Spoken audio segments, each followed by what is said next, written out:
Hi, hello. We are here talking with Deepa Anappara on her debut novel, Patrula on the Purple Line, which was translated in Romania, Patrula, djinnilor, and was published in the Anansea collection.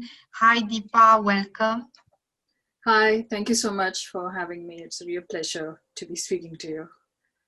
It was a great joy to read your novel. I was in the beginning. I was very intrigued by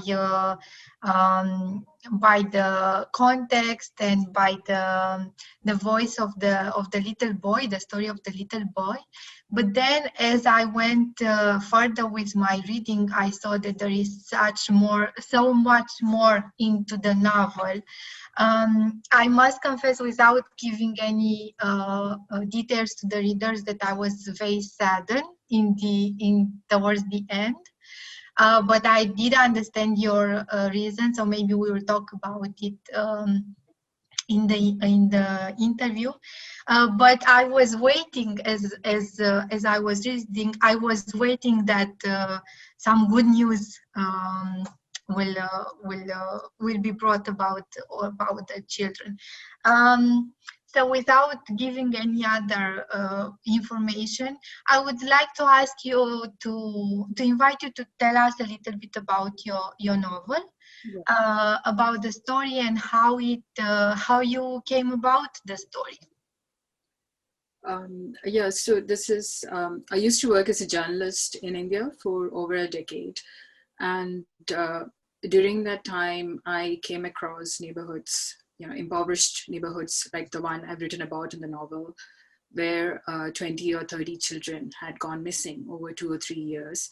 And no effort had been made to find them because, they were from poor families, and typically poor families don't have any money or influence. So the police and the politicians, they found it really easy to ignore them. So there were these neighborhoods where, parents had no idea where their children were. And so I used to interview children at that time because I was reporting on education. So my interest was really in their responses to these disappearances of their friends. And I was interested in finding out how they made sense of, their siblings or their friends disappearing, and how they themselves, what sort of narrative did they craft to sort of handle this really difficult situation? And how did they understand it? With that sort of, because, their perspective of the world is limited because they're quite young, and they can't really understand what is actually happening. So how did they make sense of that? And I thought that I would write a long form piece about it, interviewing the children, a narrative journalism essentially. But my life changed, and I ended up moving away from India to the UK. But the idea stayed with me. And I tried to explore it through fiction. But, it took me a really long time to find Jay's voice. And he was essentially my way into the story. So essentially, Jinn Patrol on the Purple Line, it is a part coming of age story and a part detective novel about 3 children who are looking for their missing friends in an unnamed, impoverished neighborhood in North India. And it's mostly told through the point of view of Jay, and he's 9 years old, and he thinks he's a detective because he watches a lot of cop shows on TV, and he thinks he can solve this case of the missing children. And he's helped by 2 of his friends, Pari and Faiz. And so together the 3 children set out on what they think is a grand adventure.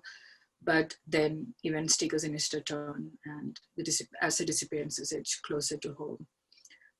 One of the things, like you said, obviously it's a story about a tragedy and how that tragedy impacts this community, which is quite vulnerable and neglected by society at large. And so for me, it was really important to write the story in a way so that the characters would come across as characters, and they wouldn't be defined solely by their very difficult circumstances. And so for me, capturing the children's voices, and from my own experience, what I've seen is that they don't really see themselves as victims, and they can be quite sarcastic, they can be quite brutal in how they speak to you, and they also have a sense of humor. So I tried to capture that through their voices in the novel. So hopefully when people read it, it's not sort of a relentless tragedy, which is not how anyone views their own lives. So there are also, the children also have the ability to find happiness, and I hope that comes across as well. In my opinion, you did a magnificent voice in rendering Jay's voice, but also of the other, the girl and the boy, Faiz and Pari. Jay is a wonderful little boy who is indeed he has a very strong imagination. He's very playful as well, and in their quarrels and their discussions, they are very authentic, and in the midst of the tragedy, they actually bring a lot of life and a lot of resilience. I think you managed that we don't see them as victims, although they live this in horrific conditions and in a tragedy. And I think you also managed to not to make the other characters like fathers, the parents that we see, or the street vendors. They are not just sketches, but you can see the life within them, and they have their own stories. And I think you did a great job in having compassion for all the characters involved. I was reading that you started writing it more seriously during a creative writing. So if you can tell us a little bit also of your process of documenting it, although you had a journalistic background, but if you did some other research for the book. Yeah, thank you for saying that. It's a relief to hear that, you don't, when you read the book, you don't see them as victims. And that was something that I really worried about. And which is why it took me a really long time to be able to write the book. So when I first started writing it, it was, I think, in 2009, and I just joined an evening creative writing course in London. But I quickly realized that, all these were, there's a lot of ethical questions that you have to consider before you write a story like this, because it's about a marginalized, vulnerable community whose voices you don't normally see because of, various structural inequities. So I had to be really I had to really consider those questions. Can I write this story? Because this is a real problem that people in India are still living with.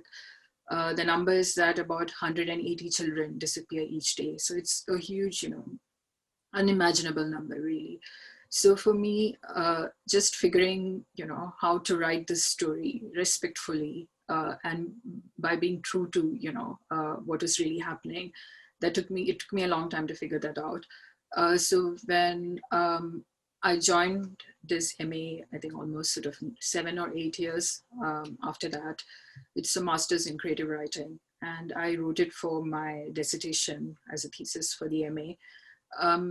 This is, I relied quite a lot on what I'd learned as a journalist, because over almost a decade, more than a decade, I used to visit these neighborhoods. And, the people I met were very generous almost all the time. They would invite me inside, they would give me tea and talk to me about what was happening in their lives. So I did have, I think I did have sort of that background information which I needed about what lives were like in those neighborhoods and how people saw themselves. So that, so I already had, I think all those years as a journalist was essentially the most of the research. But beyond that, I did talk to various charities who work with children, especially children in neighborhoods like these. And I spoke to policemen about how they go about trying to solve the disappearances, the kind of technology that they use these days to solve these cases. And I read quite a lot of books, on my website. I've actually put a short, brief bibliography of the books and the articles that I'd consulted. And these are essentially by researchers into these areas. For instance, how do women occupy spaces in an impoverished neighborhood? So those sorts of studies I found were really useful in giving me a broader perspective. So that was essentially my process of research. I I think I relied quite a lot on my memories and of interviewing children and what they were like in writing this novel. Yeah. As you mentioned the memory, actually I was thinking of how many flavors are in the book, and how much you managed to give such a thick color to everything, and as almost we are there. So although the book is mainly in a slum in India, we see a lot of cooking, lots of taste of flavor. So you don't see that. You also see the poverty and the inequalities, but there is also a lot of uh, human kindness and a lot of richness in a way, especially in the family relationships. Um, I ask you of the research because I thought, and you can argue if you can disagree with me. I saw that it's a big step from writing in a journalistic manner to fiction, and that you managed to do it in such a beautiful way. So I was curious if it was very difficult for you to find, for instance, Jay's voice. If you had one moment when you said, "Oh, this is how he speaks, and this is how he has all these games in his mind and all his imagination in his mind." I mean, it was really difficult for me to switch from being a journalist to writing fiction. Because I trained as a journalist. I never studied literature or writing, so I had no idea how to write fiction. It was something, obviously I read quite a lot of books from the time I was a child, and I wanted to write fiction, but it was not something that I had studied. So my knowledge about writing creatively was quite limited. And one of the challenges that for me when I tried to write fiction after moving to this country, which is the UK, was that I found it really difficult to, sort of trust my imagination. I wanted to be sure that this road exists in this place, and I had a correct map. And I think it's quite difficult to write fiction in that way, because as a journalist, I had been trained to be quite objective. So, I put myself out of the story and I just present facts, and then the reader can form their opinion by reading an article. So that's how I'd been trained as a reporter. But it's not something that can work in fiction, because fiction is all about inhabiting a particular character's perspective. And so you have to view the world as they view it. And so, I might disagree with how Jay sees women or girls, and because he's also a product of this very conservative society. But I have to be true to his vision. And that really took me a long time to learn to sort of see the world as a character sees it. And so, which is a very subjective perspective. And just learning how to do that took me quite a long time. And, in the years in which I wasn't working on this novel, but it was there in the back of my mind, I was reading books with child narrators, like Paddy Clark, Ahaha, Roddy Doyle's Booker Prize-winning novel, lots of other books which had child narrators. And also, I watched a lot of films with child protagonists. And I wrote short stories from the point of view of a child. So it was, I think by the time I sat down to write this novel, I had some form of idea about the technique involved in writing from a child's point of view. And so, so I just had this idea that I knew that it was going to be a boy and a girl, and it would be like a Sherlock Holmes, Watson kind of story where the boy thinks he's Sherlock, but actually he isn't bright enough to be one. He's not the assistant. Yeah, it's not. It's not. So I just had, that's all I knew when I sat down to write the story, and that's essentially my process. I don't really like, I know some writers prefer to work out everything before they sit down to write, but I don't do that.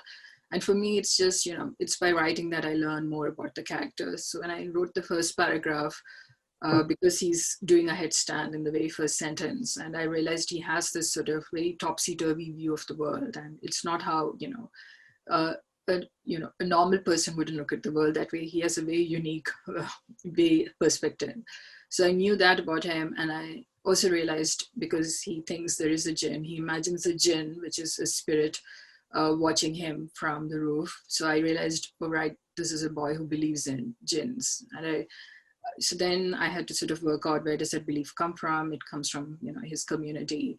And so that was essentially my process. I was learning about them as I was writing. So for me, the first draft is really about finding out more about the characters and about the story. And it's only in editing and revisions that I think about other aspects of the novel. Yeah. Actually, I wanted to ask you about the genes, but before going to that, just to remind everyone, so it's a three-part novel, and the story is, yes, that in a community, in a poor community, there is a string of disappearance from children, and these three little boys, the two boys and the girl, start to play the detectives and to try to solve the mystery. Um, as you mentioned, one of the explanation of the main character of Jace is that one of the genes, or an evil gene, took the children. And I was a little bit curious about this mythical character. Maybe you can let us know here in Romania a little bit about its importance in the Indian culture. And also, there are two other spirits which are important in the book. I read the book in Romanian, so I don't know the exact original name, but one is taking care of the street children, and the other one especially of the girls and young women.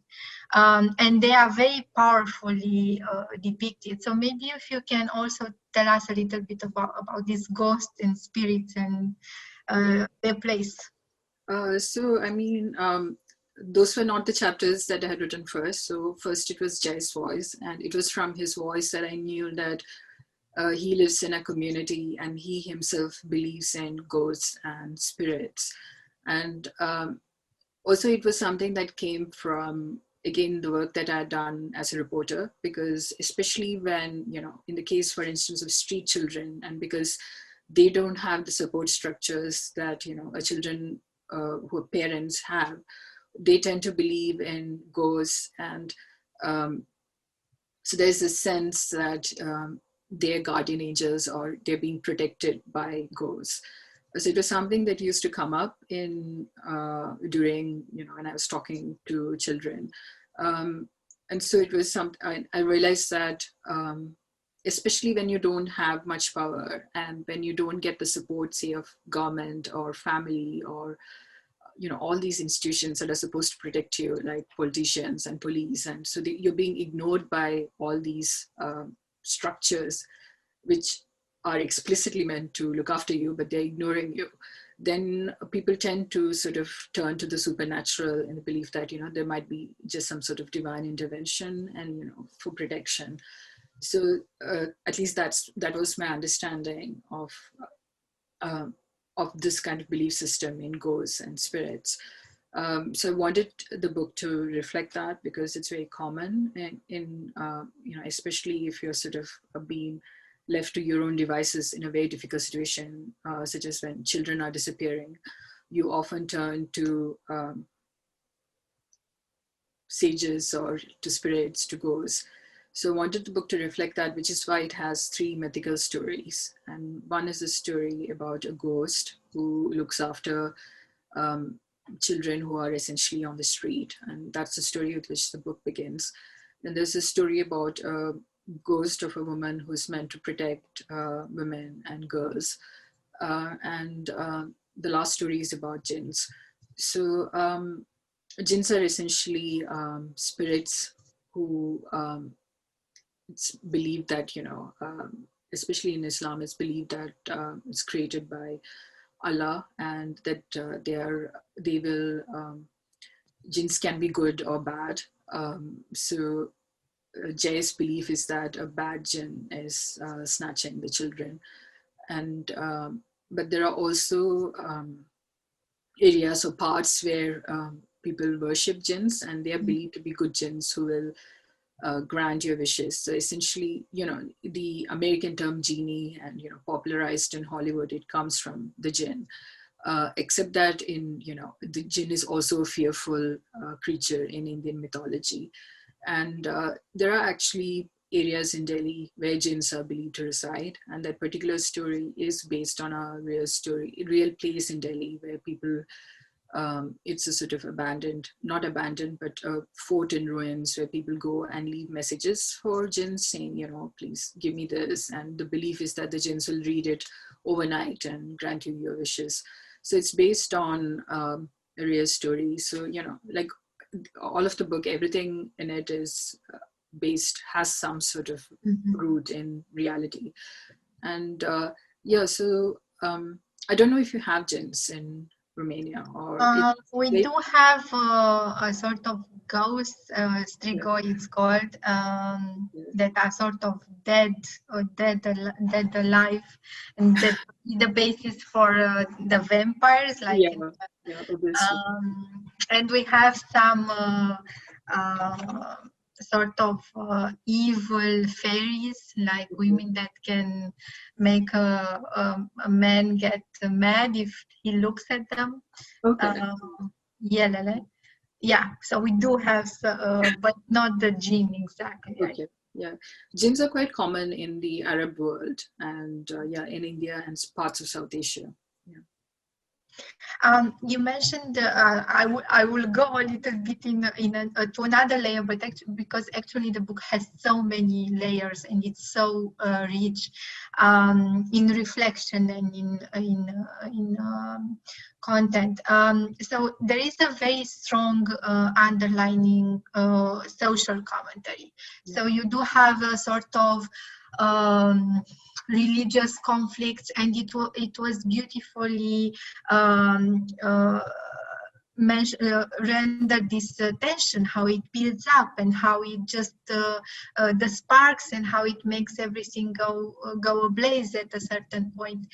You do have the police that seems very corrupted, and actually at a certain point you have this interesting word game like police and life, that is from the same word. And you, of course, you have the social inequalities with these big communities, gated communities next to very difficult slum. And I was asking myself when I was reading, how do you think the literature can have an impact? So what would you expect, or what would you hope from a reader to take from especially from the commentary, the social commentary, by reading the book? So I wasn't really so much thinking about depicting social issues when I was writing the novel, even though that was, the motivation definitely came from that. So once you start writing, you have to really just be true to the characters and just only look at, what the characters notice. So for instance, for Jay, the fact that he has to stand in a line to use the toilets, it's not a big thing for him. Or the fact that they have to queue to collect water. So he just considers those as, it's normal in his life. And so I did want to portray that only as, he experiences it. So unlike his mother and sister, he doesn't have to go and stand in a line to collect the water. So, he doesn't find it troubling. But I think at the same time, I did want to be true to what that experience is. So even if as a child, he doesn't realize the difficulty of that situation in which, he and just the unfairness of how they have to live. He doesn't realize that. But my hope was that as an adult reader, an adult reader would be able to read between the lines and, take that knowledge away from what he describes. There's always, I think, a gap between in the narration when it is told from the point of view of a child, because the child doesn't understand everything that he or she is seeing. But I think the adult reader can, pick up the hints and get a larger picture or a broader picture of what is actually happening. So that was really my hope in writing the book. And so I just wanted to be true to what Jay or any of the characters would see. And hopefully that a larger picture would emerge for the reader from, the details that they do notice. So he tends to notice what he wants to eat or animals, because those are the things that he is interested in. But just within those descriptions, my hope was that the reader would be able to see that it is really inequitable sort of situation, and that it's quite unfair and difficult. I think one of the things that you always struggle, especially as an Indian writing about India, is that, I didn't want to feed into these sort of narratives about India, which are there in the West. And, oftentimes there's a tendency to sort of make it easily digestible for the Western reader, so that, the Western reader doesn't have to do much work to understand what's going on. And that's often by just painting things sort of black and white, which is not how it is in real life. So I just,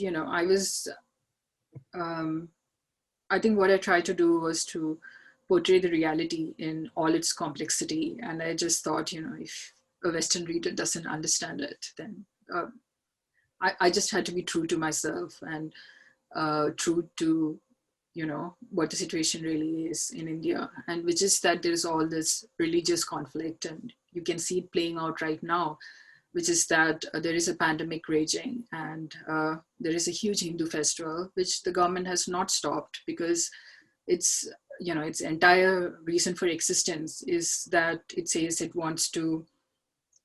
India is a country for Hindus. So it will not say anything. It will not step in to stop a Hindu festival, but it has done so several times in the past year. It stepped in to stop Muslims from celebrating festivals. And in fact, when the pandemic started, it blamed a congregation of people who were praying at a mosque for spreading coronavirus across the country. So it's something that, unfortunately, this is what the government has been doing, and people are voting on the basis of, this fear that the government has been creating. And so you find that the minority community is being blamed for absolutely ridiculous things, So in the book, you can see that when the disappearances happen, the tendency is to blame Muslims, which is something that you're saying, even today in India. So it was just, for me, it was, it's not so much social commentary as, unfortunately, what is really happening. It's just, the reality. So if you're a poor person living in a neighborhood like Jay's, you can't sort of avoid all this sort of, religious discrimination on the basis of caste, which is happening. Whereas you can protect yourself to a certain extent if you're well off and you live in a gated community, you can sort of, close the doors and protect yourself. But you can't do that when, as a child, or, if you're living in a neighborhood like Jay's, there's no way to avoid the reality of what's actually happening around you. Yeah. I just wanted to, I think you, for a non-Indian reader like myself, you managed to show this a very complex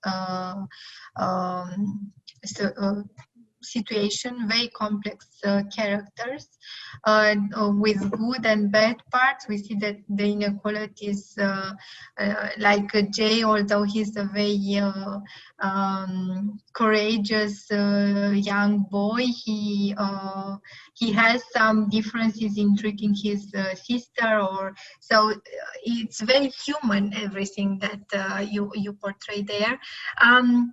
I just wanted, we are towards the end of the interview, and I just want the readers to know that it's, although it has this heavy topics. It's a very light and joyful reading. Like my experience was very pleasant.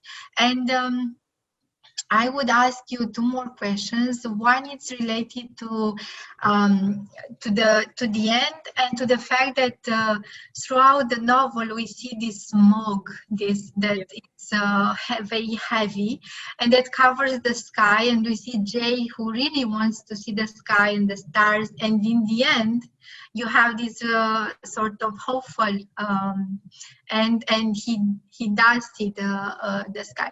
So if you can tell us a little bit about the importance of the smoke, and how you decide that was the perfect ending for the novel.